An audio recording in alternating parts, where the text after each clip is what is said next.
നിനക്ക് ജാമ്യം കിട്ടി നീ വരില്ലേ? നാളെ ഞങ്ങളുടെ കുടുംബത്തിലേക്ക് വരില്ലേ നീ? നിന്റെ മുഖമൊക്കെ ഞങ്ങൾക്കൊന്ന് കാണിക്കണ്ടേ? അത് കുഴപ്പമില്ല.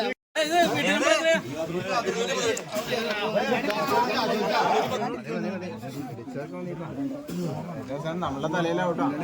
തമാശ കേട്ടോ, തമാശ എങ്ങും പോകൂല.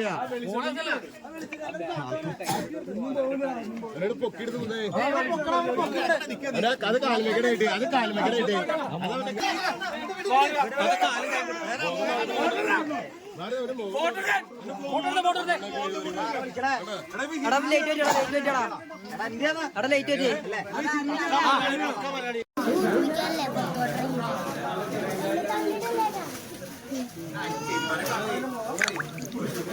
ഭംഗിയുണ്ടല്ലോ.